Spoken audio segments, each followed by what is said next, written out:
이제 우리가 10계명을 우리가 여행을 떠나도록 하겠습니다. 오늘부터 이제 10계명의 여행을 떠나는 시간입니다. 그래서 오늘 하고 다음 주는 10계명의 전반적인 내용들, 배경들, 성경의 위치 이런 것들을 한번 보면서 말씀을 나누고요. 그 다음 주부터 이제 1계명부터 들어가도록 하겠습니다. 오늘은 10계명에 들어가기 전에 먼저 우리가 10계명의 전반적인 내용들을 한번 살펴보는 시간입니다. 자, 오늘의 키워드는 우리가 10계명을 계속 공부하게 되니까 이제 계명입니다. 계명. 계명이 뭔가요? 계명. 네. 네? 네, 저기 영어로 써 있어야 되는데 히브리어가 나왔네, 갑자기. 네, 그렇다고 해서 히브리어를 쓴 건 아닙니다. 그런데 이제 그렇게 인식이 된 것 같아요. 네, 계명입니다. 계명. 계명이라고 하는 것은 뭘까요? 계명. 지켜야 될 거, 그죠? 우리 지켜야 될 거. 네. 어떤 사회나 집단에 속한 사람들이 꼭 지키도록 요구되는 규정들이 계명이라고 합니다. 자, 영어로 하면은 to demand or receive as one's due. 뭐 이렇게 얘기할 수가 있어요. 자, 그렇다면 우리 성도님들 혹시 인상 깊은 계명이 있나요? 성경에 예전에도 한번 물어봤죠. 인상 깊은 계명이 있습니까? 예, 인상 깊은 계명이 가정마다 있을 것입니다. 그리고 개인마다 있을 것이고요.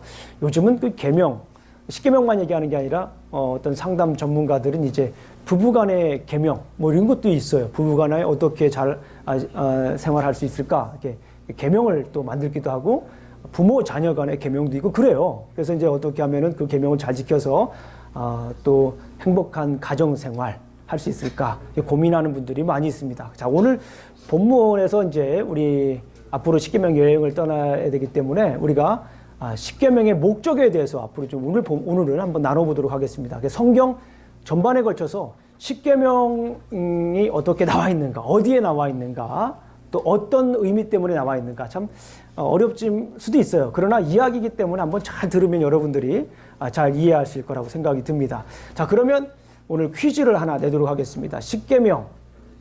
자, 오늘 주제인 10계명. 10계명은 성경에 몇 번 나올까요? 10계명은 성경에 몇 번 등장할까요? 자, 한 번 이상은 나오겠죠? 예. 자, 오늘 저와, 이걸 또 맞히는, 아는 친구가 있어요. 아는 어린이가 있습니다. 자, 우리 선민이 한번 얘기해 볼까요?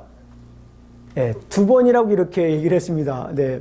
자, 맞습니다. 성경에 10계명이 2번 나옵니다. 박수 한번 주세요. 네네. 네. 열심히 공부했습니다. 미리 우리 학생들이 수업에 들어오기 전에 우리 설교 시간에 예배 드리기 전에 먼저 성경 공부를 합니다. 그러니까 잘 알 수가 있어요. 자, 맨 먼저 이스라엘 백성들이 이제 출애굽을 합니다. 출애굽한다라고 하는 것이 뭐예요? 엑소더스. 그죠? 출애굽한다라고 하는 거는 엑소더스입니다. 이집트, 애굽. 이집트로부터 이렇게 나오는 거를 출애굽이라고 얘기를 해요. 출애굽을 한다는 말이 갖는 의미가 있습니다. 그리고 출애굽을 한 다음에 어디로 가죠? 시내산으로 갑니다. 시내산. 무슨 산이라고요? 시내산. 마운틴 사이나이죠. 시내산으로 갑니다. 시내산 하면 여러분들 잘 들어보셨을 거예요. 자, 그 다음에 이스라엘 백성들이 출애굽을 한 다음에 시내산을 가요. 시내산을 간 다음에 거기에서 대략 한 얼마 정도 머무를까요? 대략 한 1년 혹은 10개월 정도 거기서 머무릅니다. 거기서 머무른 다음에 이제 어디로 가죠? 네, 가데스 바네아라고 하는 광야로 갑니다. 여기에서 대략 한 38년 정도 이스라엘 백성들이 이제 광야에 서 있습니다. 몇 년 정도 있다고요? 38년 정도 있습니다. 이 가데스 바네아라고 하는 광야를 거쳐서 어디에 갑니까? 이제는 모압 평지 한 5개월 정도 여기에서 이제 머무릅니다. 그리고 나서 이스라엘 백성들이 이제 드디어 어디로 가죠? 예, 약속의 땅 가나안으로 이제 가게 됩니다. 자, 그러면 오늘 여기에서 우리가 지금 진행 그 방향을 이스라엘 백성들이 출애굽을 해가지고 가나안에 도착하는 그 여정을 아주 간단하게 제가 설명을 드리는데 이 중에 2번 이제 10계명이 있습니다. 어디겠습니까? 예, 여기 흔들리죠? 예, 10계명. 자, 10계명. 여기가 이제 시내산에서 10계명을 받습니다. 자, 그러면 한 군데 더 남았죠. 어디겠습니까? 여기 흔들리죠? 예, 모압 평지에서 이제 십계명을 받습니다. 이게 십계명이 성경에 2번 나오는 거예요. 자, 그러면 이 내용들을 조금 더 구체적으로 제가 설명을 드리도록 하겠습니다. 자, 이게 잘 들으면 돼요. 이야기니까. 자, 우리 잘 아시는 것처럼 이스라엘 백성들이 애굽에서 400년 동안 노예로 있었어요. 뭘 있었다고요? 노예, 슬레이브였었어요. 말 그대로 서번트가 아니라, 이건 서번트가 아니라 슬레이브였어요. 노예로 있었어요. 이스라엘 백성들이 400년 동안 노예로 있었습니다. 400년 동안 노예로 있었다라고 하는 거는 참 마음 아픈 이야기예요. 그죠? 정신도 많이 잃어버리고, 어쩌면 글도 잃어버렸을지도 몰라요. 말도 잃어버렸을지도 몰라요.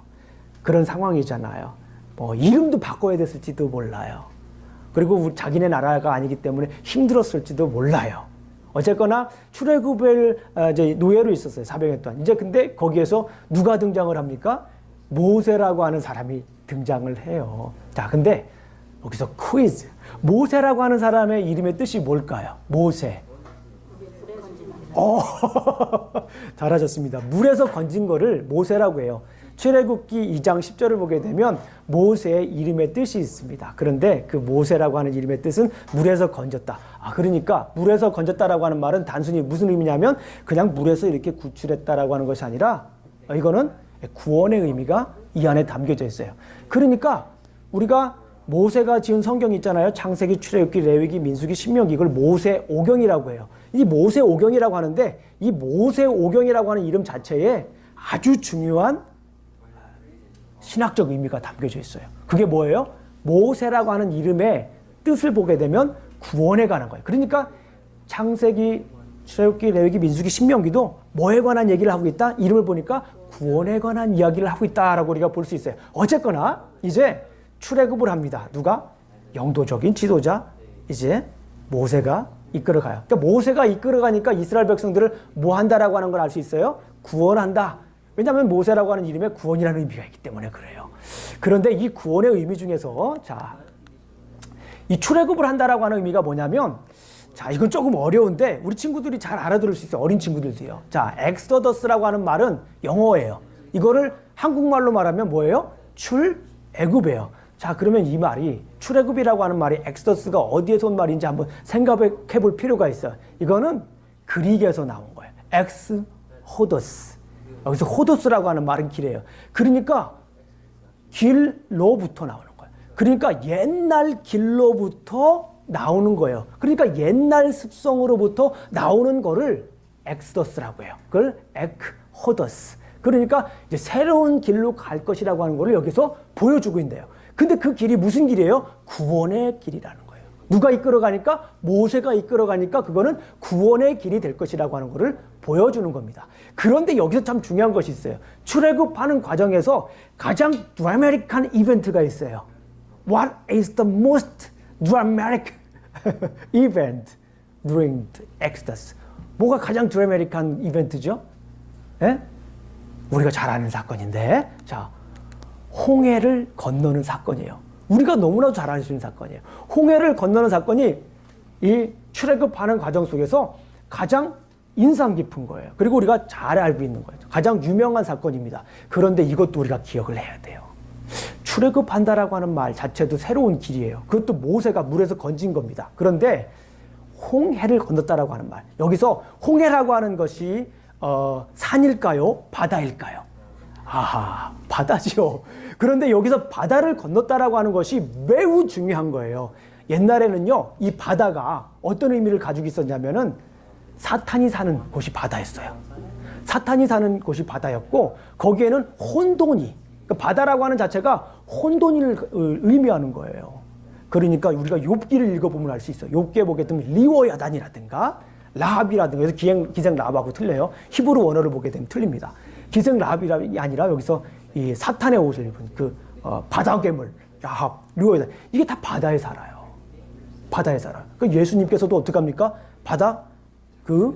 갈릴리 바다를 이렇게 걸으시잖아요.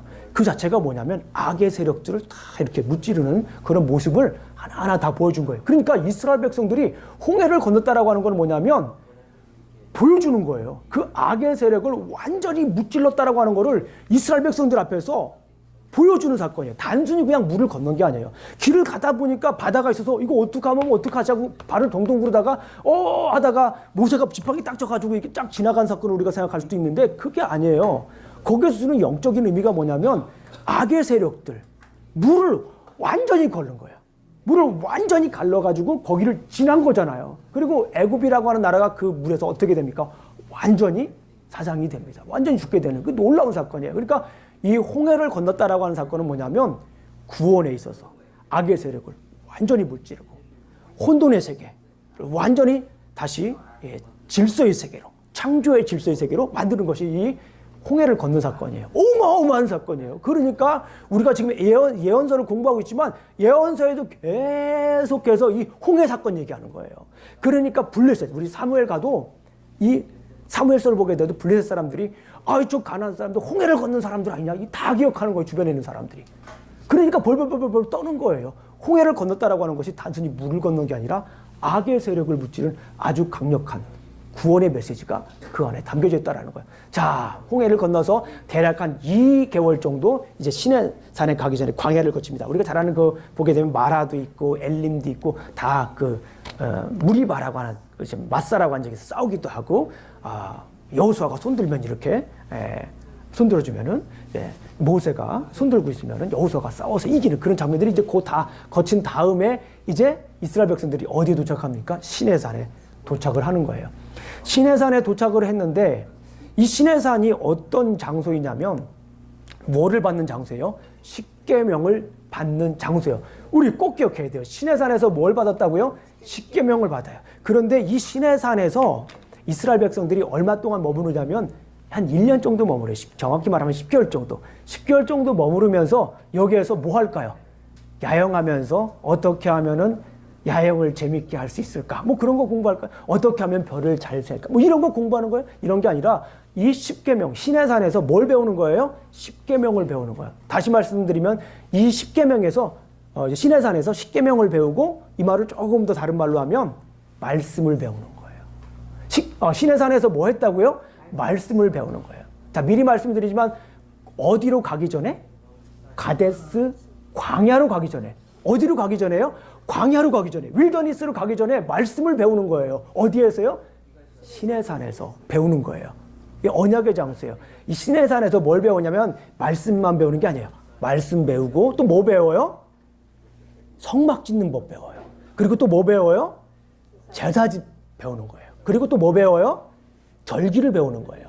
말씀을 배우는 거는 출애굽기 19장부터 24장까지 다 기억하시지 않아도 돼요. 중요한 거는 뭘 배웠냐는 거예요. 그리고 성막은 25장부터 출애굽기 25장부터 40장까지. 그리고 레위기로 넘어가요. 여전히 배경은 어디입니까? 시내산이에요. 시내산에서 레위기에서 1장부터 16장까지는 제사를 배우는 거예요. 어떻게 제사를 드리는가? 죄인인 인간이 거룩한 하나님과 어떻게 교제하는가예요. 그리고 이제 뭐 배워요? 마지막 절기. 절기라고 하는 것은 우리 뭐예요? 삶에서 어떻게 하나님께 나아갈 것인가를 배우고 민수기 10장 10절까지 이제 정비를 해요. 민수기에서 이제 광야를 어떻게 할 것인가 다시 한번. 그러고 나서 10장 11절에 가자 가데스 바네아로 구름이 움직이니까 구름 기둥 따라서 바네 이제 광야로 가게 되는 거예요. 자, 여기에서 그러니까 시내산이 굉장히 중요해요. 시내산은 1년 정도 머무르는데 성경 분량으로 보면 굉장히 커요. 그런데 미리 말씀드리지만 가데스 바네아에서는 38년 있었지만은 민수기 10장 11절부터 민수기 25장까지 15장도 되질 않아요. 짧죠? 38년 동안 있었는데. 그러니까 뭐가 중요하다라는 거예요? 시내산에서 머물면서 배운 것이 매우 중요하다라는 거예요. 그런데 오늘은 십계명만 얘기를 할게요. 자, 십계명 배우는데 이게 십계명이 뭐냐면 훈련 교범이다. 따라해 보겠습니다. 훈련 교범. 트레이닝 매뉴얼이에요. 여기에서 하나님께서 이스라엘 백성들을 훈련시키고자 하는 그 가장 중요한 매뉴얼로 이 십계명을 삼는 거예요. 그러니까 매뉴얼이 뭐예요? 우리가 태권도 배울 때, 그렇죠? 태권도를 배울 때 뭔가 중요한 교범이 있어야 돼요. 훈련, 이 기준이 있어야 돼요. 그걸 보고 배워야 돼요. 그리고 우리가 군대 갔다 온 우리 어른들은 너무 잘할 거예요. 군대 가게 되면 훈련 교범이 있어요. 교관들은 그 훈련 교범을 보고 가르치는 거예요. 그냥 막 가르치는 거 아니에요. 그러니까 이스라엘 백성들이 하나님의 백성으로 뭐 하는데? 트레이닝 하는데, 자라나는데, 거기에 필요한 것 중에 가장 중요한 것이 뭐냐면 이 십계명인 거예요. 십계명인 거예요. 그러니까 훈련하다가 뭐예요? 이건 어떻게 해야 되지? 생각하면 뭐 봐야 돼? 훈련 교본 봐야 돼요. 다시 이렇게 봐야 됩니다. 어떻게 해야 되는가? 또 하나님의 말씀을 듣는 가장 중요한 방법 중에 하나가 십계명이에요.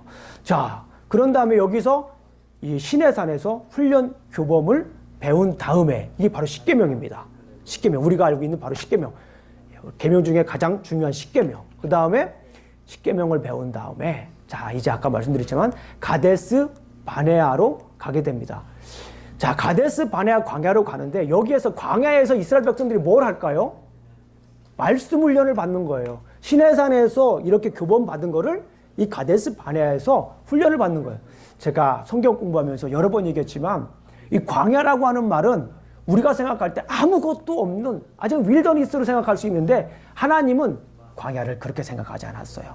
물도 없고 먹을 것도 없고 입을 것도 부족하고 또 힘들게 살아야 되는, 그리고 움직여야 되는, 언제 움직일지도 모르는 그런 상황, 이런 상황을 하나님께서는 이스라엘 백성들 그래 고통받아라, 그래 힘들게 살아라, 그런 식으로 사용하지 않고 이 광야를 훈련의 장소로 삼았다라고 하는 거예요. 왜냐하면 이스라엘 백성들 가운데 광야라고 하는 말이 미드바르라고 하는 히브리어입니다. 근데 이 미드바르라고 하는 히브리어가 광야인데 이 말을 조금만 살펴보면 하나님께서 광야를 어떻게 생각하는지 알 수 있어요. 뭡니까?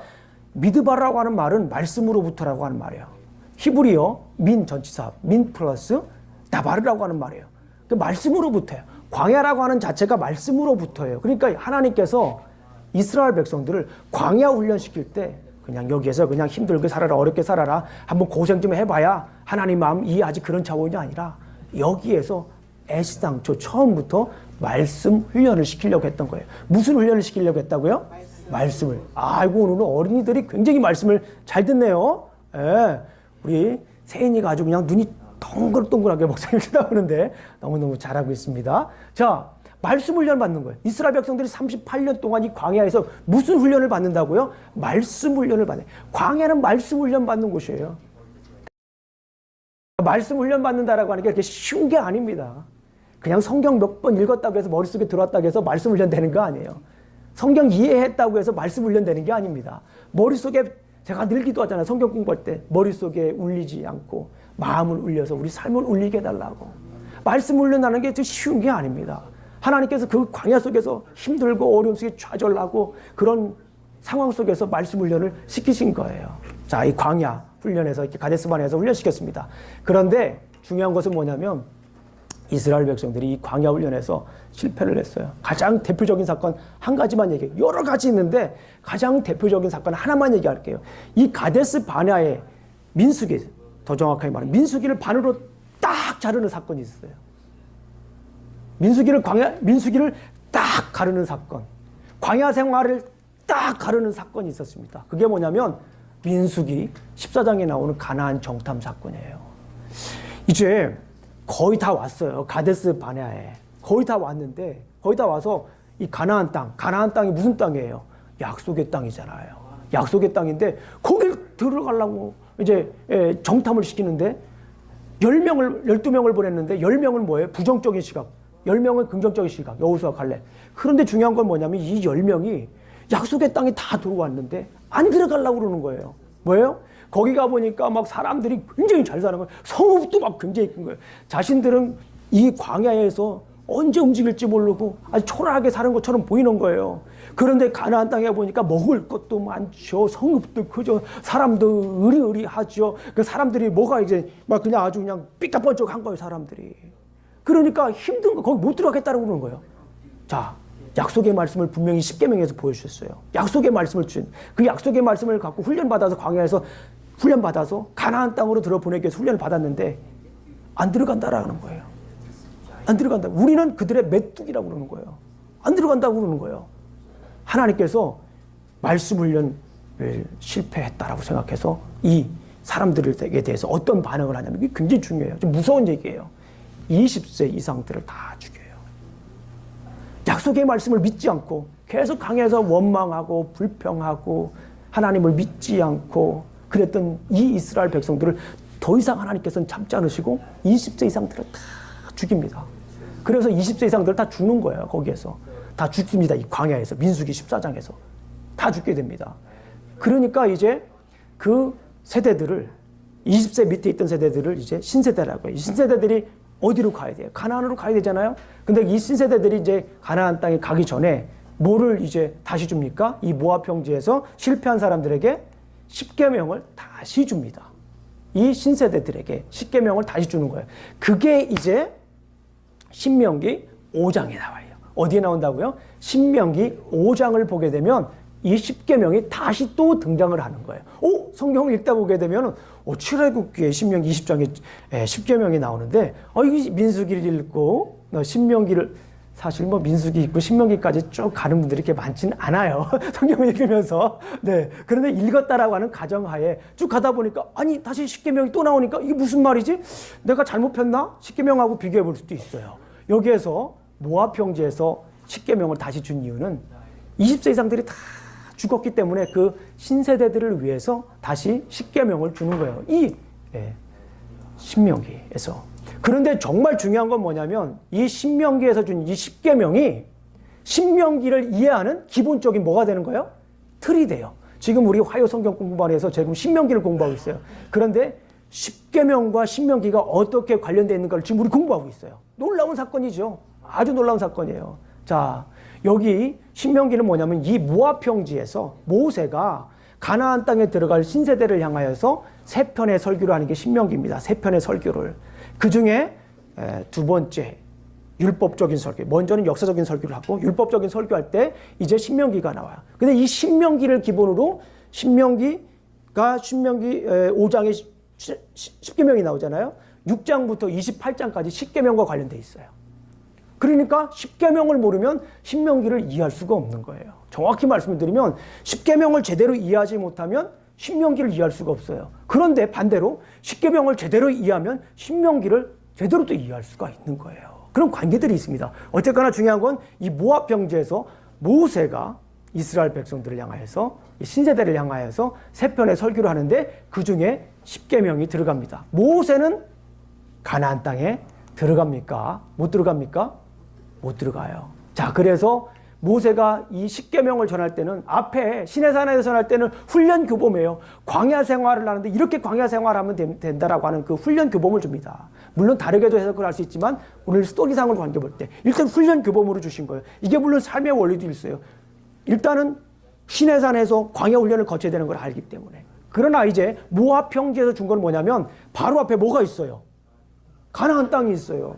하나님께서 모세에게 가나안 땅을 허락하시지 않았지만 신명기를 보게 되면 하나님께서 모세에게 은혜를 베풀어 주셔서 모세가 느보산이라고 하는 곳에 가게 해요. 그곳에서 가나안 땅을 보여줘요. 이 느보산에서 저기 보니까 여리고가 보이는 거예요. 저는 직접 가보진 않았지만 느보산에서 여리고를 찍은 사진은 봤어요. 보니까 이렇게 쭉 보이는 거예요. 느보산에서 보니까 여리고성이 보이는 거예요. 그리고 책을 읽어보니까 날씨 좋을 때 저 북쪽에 있는 헐몬산까지도 보인대요. 이 느보산에서. 그러니까 이 모세는 약속의 땅에 들어가지 못하지만 이 신세대들을 향하여서 제발 그 가나안 땅에 들어가서는 이렇게 살아야 한다라고 목 놓아 외치는 게 뭡니까? 이 십계명이에요. 그 핵심이 바로 십계명에 담겨져 있습니다. 그러니까 뭐예요? 삶의 원리. 자, 그러고 나서 이제 이스라엘 백성들 우리가 잘 아시는 것처럼 약속의 땅에 여호수아에 보게 되면 약속의 땅에 들어가고 자, 그다음에 거기에서 안식을 누린다라고 하는 걸 알 수 있어요. 그런데 중요한 건 여기서 뭐냐면 삶의 원리. 이 십계명을 제대로 지키지 못하면 안식이 없다라고 하는 거예요. 십계명을 제대로 지키지 못하면 하나님께서 약속하신 그 삶대로 살 수가 없다라고 하는 걸 여기서 보여줍니다. 자, 이렇게 전반적인 스토리를 쭉 살펴보았습니다. 자, 그러면 십계명이 어디에 있다고요? 자, 시내산에서 그리고 모압 평지에서 이렇게 있습니다. 두 번 나누고 꼭 기억하시기 바랍니다. 이 내용을 정리합니다. 십계명은 하나님 백성을 위한 훈련 교범과 삶의 원리입니다. 십계명이라고 하는 것은 옛날에 오래된 이야기고 쾌쾌 묵은 먼지가 가득한 그런 말씀이 아니라 오늘날도 여전히 우리에게 하나님 백성이 되기 위한 진정한 신자가 되기 위한 훈련 교범과 삶의 원리로 사용되고 있다는 거예요. 자, 그 다음에 십계명은 성숙한 그리스도인이 되기 위한 삶의 원리를 다루고 있다라고 하는 것입니다. 자, 그러면 마지막으로 이제 그럼 우리가 어떻게 해야 되는가? 여기서 한 가지 또 우리가 알 수가 있습니다. 말씀을 듣고 새기고 가르치라. 이게 이제 우리에게 주는 오늘날 메시지입니다. 말씀을 뭐 하라고요? 듣고 말씀을 어떻게 하라고요? 새기고 십계명을 어떻게 합니까? 가르치라. 이런 말씀입니다. 그래서 오늘 본문을 제가 신명기서 6장 이렇게 얘기를 했어요. 자, 그러면 여기에서 함께 말씀을 보도록 하겠습니다. 중요한 단어가 있는데요. 자, 이거는 자, 이스라엘아 들으라. 첫 번째는 뭐예요? 신명기서 6장 4절부터 9절까지 가장 중요한 여러 동사들이 있는데 뭐예요? 이스라엘아 들으라. 이거는 이스라엘 백성들에게서 너무나 중요한 내용입니다. 혹시 그런 말 들어보셨어요? 쉐마 들어보셨죠? 이 쉐마가 바로 이스라엘아 들으라. 이 들으란 말이 쉐마 이스라엘 아도나이 엘로헤이누 아도나이 에핫 이 말이에요. 히브리로 말하면 하나님은 뭐예요? 우리 하나님은 여호와는 오직 유일한 하나님이라고 하는 말이에요. 히브리어로. 그래서 이 말을 가지고 이스라엘 백성들은 그래서 거의 4,000년 동안 한 3,500년 동안 계속해서 훈련을 한 거예요. 그래서 이 말을 가지고 함께 말씀을 잠깐 우리가 더 이제 애플리케이션을 나누도록 하겠습니다. 여기에서 우리가 하나님의 말씀을 그래서 우리가 어떻게 해야 됩니까? 들어야 돼요. 들어야 됩니다. 우리가 계속해서 하나님의 말씀을 뭐 해야 됩니까? 들어야 돼요. 하나님 말씀을 계속해서 듣지 않으면 어떻게 됩니까? 우리에게 시험이 닥쳐와요. 하나님의 말씀을 듣지 않으면 우리가 시험입니다.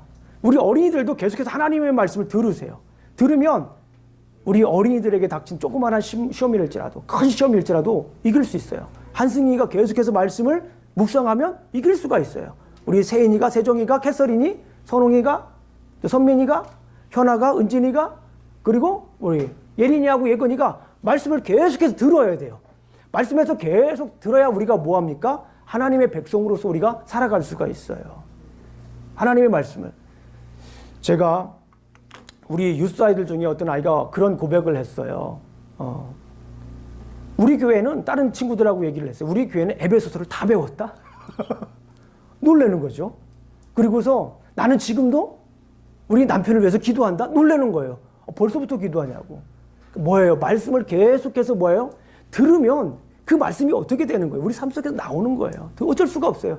말씀을 듣지 않고 말씀대로 산다? 말도 안 되는 얘기죠. 그래서 계속해서 우리가 말씀을 계속해서 들어야 돼요. 근데 여기서 쉐마라고 하는 말은 우리말로 번역이 되고 듣다라고 번역이 되고 영어로 hear라고 번역이 됐지만 원래 이 쉐마라고 하는 말은 듣는 거고 자, 영어 성경에는 다른 성경을 보게 되면 이거를 뭐로 번역이 됐냐면 순종하는 걸로 번역이 되어 있어요. 그러니까 말씀을 뭐 해야 돼요? 순종해야 되는 거예요. 말씀을 듣고 순종하는 거예요. 예. 왜 들어야 됩니까? 물어보는 분들이 있어요. 왜 들어야 됩니까? 로마서 10장 17절에 보게 되면 믿음은 무엇에서 납니까? 들음에서 나요. 우리 애들도 어쩔 수 없어요. 계속 들어야 돼요. 들어야 됩니다. 그래야 그것이 말씀이 되는 거예요. 자, 우리 사랑하는 성도님들 말씀 듣는 데에 열심을 내시기를 주님의 이름으로 축원합니다. 말씀을 읽는 데에 열심을 내시길 주님의 이름으로 축원합니다. 가장 중요한 말씀이에요. 두 번째로 넘어갈게요. 두 번째로는 여기 보니까 이스라엘아 들으라 우리 하나님 여호와는 오직 유일한 여호와시니 내 마음을 다하고 내 뜻을 다하고 힘을 다하여 내 하나님 여호와를 사랑하라. 오늘 내가 내게 명한 이 말씀을 너는 뭐 하라고요? 마음에 새기라는 거예요. 마음에 새기라. 마음에 새기라고 하는 말은 여기에서 히브리어를 보게 되면 하야라고 하는 말을 써요. 하야. 이 하야라고 하는 말은 어떤 때 쓰냐면 언어적인 그냥 간단한 표현입니다. 이 말은 존재를 가득 채우다 그런 말이에요. 뭐를 가득 채운다고요? 존재를 가득 채우는 거. 하야라고 하는 것은 존재를 가득 채우는 거예요. 그러니까 말씀을 들은 다음에 그 말씀으로 뭐 해야 돼? 나를 가득 채우는 거예요. 말씀으로 뭐 한다고요? 가득 채우는 거예요. 말씀을 듣고 말씀을 가득 채우는 겁니다. 그래서 이 이스라엘 백성들은 뭐예요? 우리가 여기서 보는 것처럼 마음을 다하고 뜻을 다하여 내 하나님 여호와를 섬기라. 그리고서 내 자녀에게 부지런히 뭐하라? 가르치라는 거예요. 예, 가르치라. 예, 여기 나중에 할게요. 자, 말씀을 뭐예요? 이제 계속해서 가득 채워야 됩니다. 가득 채워야 됩니다. 이스라엘 백성들이 왜 그렇게 말씀에 열심을 내느냐? 그리고 그들이 가지고 있는 하나의 아주 멋있는 생각이 있습니다. 그게 뭐냐면 3대가 차이가 없으면 영원히 차이가 없다. 3대가 차이, 3 generation이 차이가 없으면 영원히 차이가 없다라고 하는 아주 신념을 가지고 있어요, 이 사람들이. 그러고 보니까 할아버지, 할머니, 나 이렇게 3대가 똑같은 생각을 가지고 있으면 이것이 어떻게 되는 거예요? 또 할아버지, 할머니, 나가 되는 거예요. 계속해서 그 생각이 변하지 않는 거예요. 그러니까 우리 부모님들이 함께 예배드리고 함께 신앙을 공유하면서 내가 말씀에 은혜 받게 되면 그것이 애들에게 뭐가 되는 거예요? 전이가 되는 거예요. 우리는 가서 뭐 애들 탓하고 그러지만 사실 중요한 건 누구 탓해야 돼요? 내 탓해야 돼요. 우리는 가서 사실 뭐 우리 할아버지, 할머니 얘기할 수도 있어요. 그런데 중요한 것은 불평할 것이 아니라 내가 지금 여기에 선 자리에서 올바른 믿음의 사람이 되면 그게 다음 세대로 이어지는 거예요. 우리가 다음 세대에 대해서 지난번 여러 번 말씀드리잖아요. 한국에서 막 다음 세대를 잇는 사역자가 돼야 된다. 다음 세대로 우리 신앙을 전수해야 된다. 그러고서 막 포커스가 어디 돼 있냐면 애들 교육에 포커스가 돼 있어요. 애들 교육에.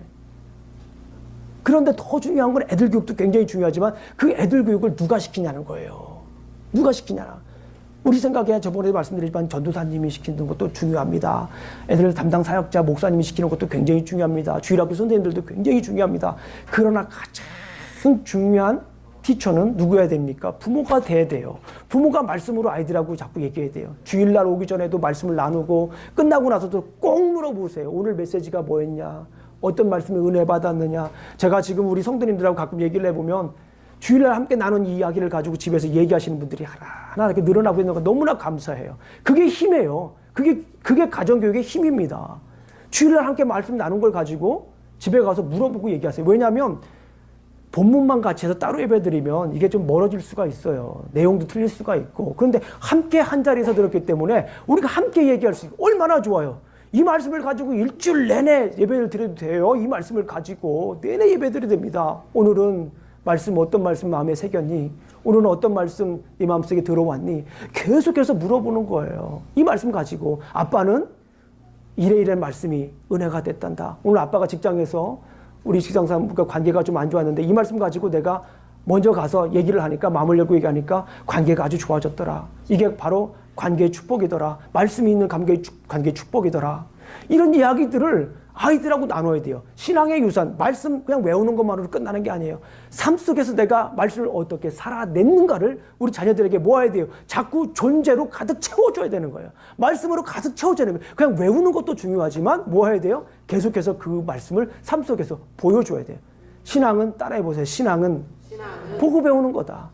보고 배우는 거예요. 계속해서 듣고 삶 속에서 일어나는 일들을 존재에 가득 채워가서 보고 배우는 것인 줄로 믿습니다. 일주일에 단 한 번 예배 드리는 거는 부족해요. 성경 공부 한 번 하는 거 가지고 부족합니다. 계속해서 말씀을 듣고 그 말씀으로 내 존재를 가득 채워요. 이게 하야예요. 하야. 예. 그리고 마지막으로 뭡니까? 마지막으로 여기 보니까 가르치라. 예. 그래서 우리는 말씀을 듣고 말씀을 마음에 새기고 말씀에 새겨야 됩니다. 말씀에 새기고 그런 다음에 말씀을 어떻게 해야 됩니까? 가르쳐야 돼요.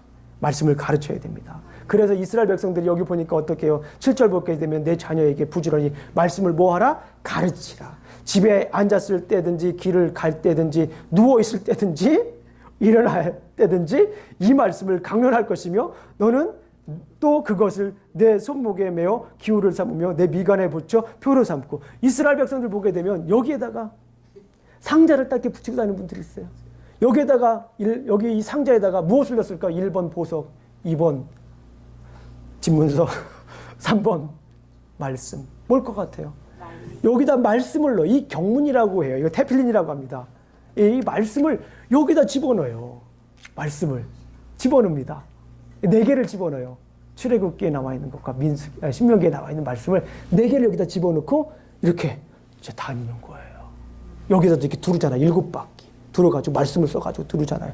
그리고 집에 이스라엘 백성들 이스라엘 유대인들 집에 보면 메주자라는 게 있어요. 메주자. 집 안에도 들어가기 전에 이렇게 메주자라고 하는 거 붙여가지고 들어갈 때나 나올 때나 애들이 뭐 하게요? 애들이 말씀을 보고 말씀을 읽고 계속 그냥 가르치는 거예요. 계속해서. 그래서 놀라지 마세요. 이스라엘 백성들은 12살 때 마 믿지 마라고 하는 성인식을 합니다. 이럴 때 많은 사람들이 요즘은 좀 다르겠지만 예전에 많은 사람들은 모세오경을 외워요. 성인식 할 때 다른 거 하는 게 아니에요. 성인식 할 때 막 셀레브레이션에서 가족이 모여가지고 막 돈 모아가지고 뭐 사업자금 몇 억 딱 주는 나라도 있어요. 그것도 나쁘진 않아요. 그런데 이스라엘 백성들은 뭐 하냐면은 모여가지고 말씀 잔치를 해요. 성인식 때 말씀 잔치를 해요. 막 춤추고 난리 나죠. 말씀 잔치를 합니다. 모세오경을 외우면서 그 말씀대로 살아가는 거예요. 그렇게 가르치는 거예요. 그게 이 사람들은 지금 1500년, 거의 한 3000년 동안 이어져 온 거예요. 3000년 동안. 예. 저는 신앙적으로 유대교와 멀어요. 그러나 교육 방법 차원에서 보게 되면 우리가 배울 것이 굉장히 많아요. 뭡니까? 계속해서 3대가 신앙을 고교하게 되면 영원히 간다라는 거예요. 할아버지가 손자에게도 하고, 뭐예요? 계속해서 말씀을 가르치는 거예요. 계속 말씀을 가르쳐요. 그래서 지금까지 유대인들은 그 말씀을 품고 살아요. 얼마나 놀랍습니까? 유대인들의 생활을 보게 되면 하루에 3번씩 이렇게 말씀을 음송합니다. 첫 번째, 제1말씀 신명기서, 오늘 이 말씀이에요. 1말씀 신명기서 이 말씀, 신명기서 6장 4절부터 9절까지 쉐마라고 하죠. 이 말씀. 두 번째는 신명기서 11장 13절부터 21절 말씀. 세 번째 민수기서 15장 37절부터 41절까지 말씀. 이 말씀을 하루에 3번씩 음송을 해요. 음송을 한다라고 하는 거는 노래를 부른다는 거예요. 소리를 낸다라고 하는 거예요. 그리고 정말 중요한 건 뭐냐면 유대인들이 유언할 때 뭐라고 하시는 줄 아십니까? 우리는 유언할 때 자녀들과 잘 살아, 싸우지 말고 건강하게 잘 살아 라고도 하는 것도 굉장히 좋은 유언입니다. 그리고 여러 가지 유언에 대해서 얘기할 수 있지만 유대인들은 다른 유언 안 해요. 물론 다 그렇다는 거지만 대체적으로 이 오늘 우리가 본문 읽은 말씀 있잖아요. 이 쉐마를 유언으로 합니다. 쉐마. 들으라 이스라엘이여. 쉐마 이스라엘 아도나이 엘로헤이누 아도나이 에핫. 하나님은 이스라엘, 들으라 이스라엘이여. 우리의 여호와 하나님은 오직 한 분이다라고 하는 거를 이거를 유언으로 해요. 그래서 말씀이 계속해서 이어질 수 있도록 가르칩니다. 그런데 중요한 건 뭐냐면 제가 가르쳐 보니까 정말 유익한 것이 있어요. 가르쳐 보니까 내가 알지 못하면 가르치지 못합니다. 그러니까 가르치면서 뭐 하는 거예요? 배워요. 그러니까 말씀을 뭐 하는 거예요? 내가 가르치면서 뭐 하는 겁니까? 배우는 거예요. 이 말씀만 마치고 이제 마칠게요. 히브리 원어 중에 우리 히브리가 많이 나오는데 히브리 단어 중에 배우다라고 하는 단어가 있어요. 라마드라고 하는 배우다라고 하는 단어가 있는데 이 단어는 가르치다라고 하는 말과 어근을 같이 씁니다. 히브리 원어에서는 가르치다와 배우다를 같은 어근으로 씁니다. 스템을 씁니다. 같은 어근. 배우는 거나 가르치는 거나 똑같다라는 거예요. 우리 가르쳐 보신 분들 알 거예요. 우리 주의자님 가르쳐 보셨잖아요. 그죠? 가르치면서 배우는 거예요. 가르치면서. 우리 가르치셔 보는 분들 있잖아요. 가르치면서 뭐 하는 거예요? 배우는 거예요. 자, 오늘 메시지를 정리합니다. 말씀을 우리가 어떻게 됩니까? 말씀을 듣고 새기고 가르쳐야 됩니다. 왜냐하면 계명은 10계명은 우리 하나님 백성을 위한 훈련 교범일 뿐만 아니라 삶의 원리이기 때문에 우리가 이 말씀을 어떻게 됩니까? 듣고 말씀을 들어야 됩니다. 그리고 말씀을 뭐 해야 됩니까? 새겨야 돼요. 새긴다는 말 존재를 다 가득 채우는 거예요. 그리고 뭐 해야 됩니까? 말씀을 가르쳐야 됩니다. 늘 우리가 배울 수는 없어요. 이제 가르쳐야 됩니다. 그리고 가르치는 사명도 우리에게 주셨어요. 우리 말씀을 듣고 말씀을 마음에 새겨서 또 말씀을 가르쳐서 온전한 하나님의 백성, 온전한 그리스도인이 되기를, 온전한 주님의 제자가 되기를 주님의 이름으로 축원합니다. 기도하시겠습니다. 아버지 하나님 감사합니다. 오늘도 이렇게 우리가 말씀을 나누었습니다. 아버지 하나님, 우리 삶 속에서 일어나는 여러 가지 일들, 해야 할 일들, 생각해야 할 일들이 있지만 우리가 먼저 말씀을 듣고 말씀을 새기고 말씀을 가르칠 수 있도록 주님 지켜 주시옵소서. 이것이 우리의 사명이고 이것이 우리가 가정이 살 길이고 이것이 우리가 세세토록 살 길임을, 우리 교회가 살 길임을 우리가 알았습니다. 말씀을 듣고 말씀을 새기고 말씀을 가르치는 사명을 주신 것 감사합니다. 예수님 이름으로 기도합니다. 아멘.